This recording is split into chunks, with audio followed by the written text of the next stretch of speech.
Many years ago, Frank was an auto mechanic who led a peaceful and comfortable life. He had a girlfriend, and the two of them loved each other deeply. One day, she went to see him, and they spent truly beautiful moments together, enjoying each other's company without a care in the world. A little later, Frank went out to play soccer with some children. Everyone was smiling, laughing, and having a great time. For a moment, it seemed like nothing could go wrong, but that happiness didn't last long. After the match ended, his girlfriend drove him to a place that wasn't his house. She dropped him off at a prison. The truth was that Frank was a criminal, but not a dangerous one. His case was not severe, which was why he was being held in a minimum security prison. It wasn't a place full of violent offenders. In fact, most of the inmates were friendly and cheerful, and Frank quickly became everyone's favorite. He followed every rule, never caused trouble, and because of his good behavior, the police even allowed him to go home once a week. Over time, he spent 4 years in prison maintaining his good conduct, and now only 2 months remained until his release. But that night, everything suddenly changed. Frank was sitting in his cell when a group of guards belonging to another prison arrived.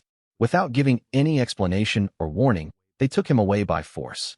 Frank was completely confused. He argued that he hadn't been informed about any transfer, but the guards simply told him that this was how things were done and that they didn't inform prisoners in advance. The new prison was nothing like his previous one. It was a maximum security facility filled with dangerous criminals, murderers, psychopaths, and repeat offenders. But the biggest shock for Frank came when he saw the warden. It was the same man from the prison Frank had escaped from in the past. Following Frank's escape, that warden's reputation had been destroyed. He had been demoted, and his colleagues constantly mocked him. Now he wanted revenge. As soon as Frank arrived, an officer explained the rules. Any infraction would lead to severe punishment. Shortly after, Frank was brought before the warden, who, furious, reminded him that while the media had turned Frank into a hero, his own career had been ruined. There was a time when he was one of the top wardens in the country, but now people laughed behind his back. Frank calmly admitted it was his fault and explained that he had only asked for 1 hour to see his dying mentor, but when his request was denied, he had no choice but to escape. However, the warden didn't care about any explanations. To him, this was simply an opportunity for payback. As a result, Frank was immediately punished for talking back, as if history had come full circle. They tortured him by locking him inside a gas chamber. In this prison, there was also a dangerous inmate named Chink, whom everyone feared because he was the warden's favorite. The warden ordered him to take care of Frank. One day, while Frank was in the yard outside his cell, Chink and his men surrounded him. In his hand, Chink held a sharp ice pick, lethal enough to kill someone with a single strike. Just as he was about to attack, a guard captain suddenly arrived and noticed the weapon, but before he could act, Chink skillfully used the crowd to hide it. The captain then asked Frank if Chink had a weapon. Frank hesitated for a moment and then denied it. He didn't want to get involved in any conflict, as his only desire was to finish his sentence and return to his normal life. After that, Frank started working as a cleaner in the prison. That was when another inmate named Dallas appeared, who revealed that he had also been in the same prison Frank escaped from. He admired Frank, calling him a genius, and also warned him that the warden would not let him live in peace there, suggesting that they escape together, but Frank refused. With only 2 months left, he saw no point in risking everything. Even so, Dallas didn't give up and told Frank he could get him a job as a mechanic in the garage. Hearing this, Frank accepted immediately.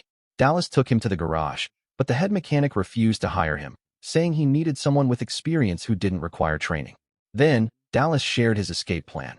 He intended to flee through an elevated pipe, but Frank quickly explained that the temperature inside that pipe was extremely high and that it would be impossible to survive.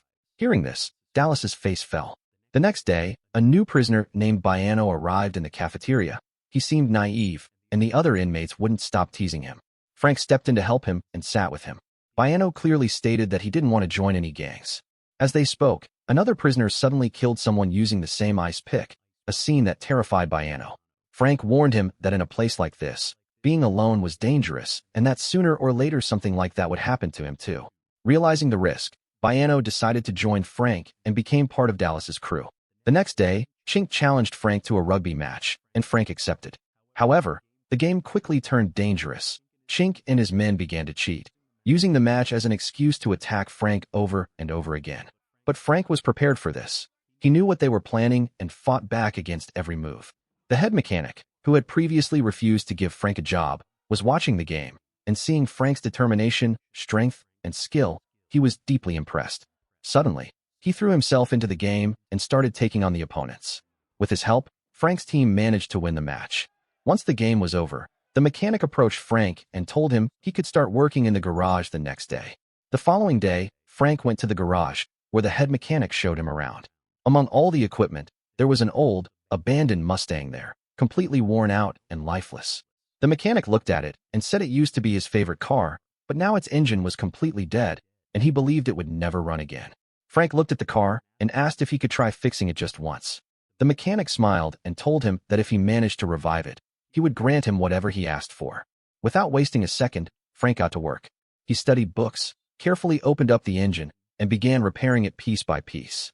Days went by, and with pure dedication, he finally achieved the impossible. The Mustang roared back to life. He even painted it, making it look brand new again. Excited, Frank got into the car, and Baiano joined him. Baiano admitted he didn't know how to drive, so Frank, with patience, began to teach him. After a while, Baiano touchingly asked if he would ever get the chance to drive that car again, to which Frank simply replied no.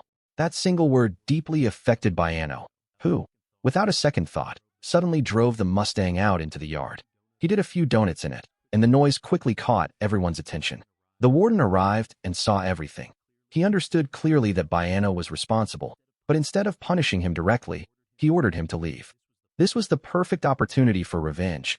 He handed a baseball bat to Chink and ordered him to destroy the car.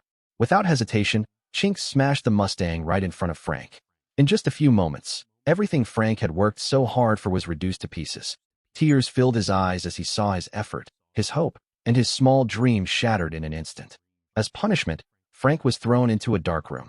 But that wasn't all. To break him mentally, they turned bright lights on him several times a day, never letting him sleep. Every time he started to fall asleep, they forced him to say his name while watching him on camera. Days passed like this, and Frank endured it all, though his mental state slowly began to crumble. One day, when asked for his name, he gave the wrong answer. Immediately, the guards rushed in and began to beat him mercilessly. At that moment, the prison captain arrived, and seeing what was happening, he stopped them immediately because he realized something was terribly wrong. The captain took Frank out of that place, and it was then revealed that Frank's girlfriend had sent him several letters that had never been delivered to him. For the first time, Frank received all those letters, and reading them, he found nothing but love and hope in every word, which brought back a sense of peace and happiness he hadn't felt in a long time. For the first time in days, he felt that maybe things could still turn out okay. After leaving that dark room, Frank went to the garage to meet his friends. There, Baiano sincerely apologized, saying he deserved whatever punishment they gave him and that he had made a huge mistake. Frank simply told him it didn't matter anymore. He had already spent 40 days in that prison, and now only 20 days remained until he was finally free. The next day, while Frank was eating in the cafeteria, Chink came over, took his plate, and walked away with it. Frank didn't react. Seeing this, his friends shared their food with him. But when the warden found out, he grew even more furious and called Chink in, ordering him to do whatever it took to increase Frank's sentence. Shortly after, Chink and his men devised a plan. They called Frank and Baiano to the gym and attacked them. Baiano was the main target. Chink lifted a heavy bench press barbell and dropped it on him. The impact was fatal, and Baiano died right there.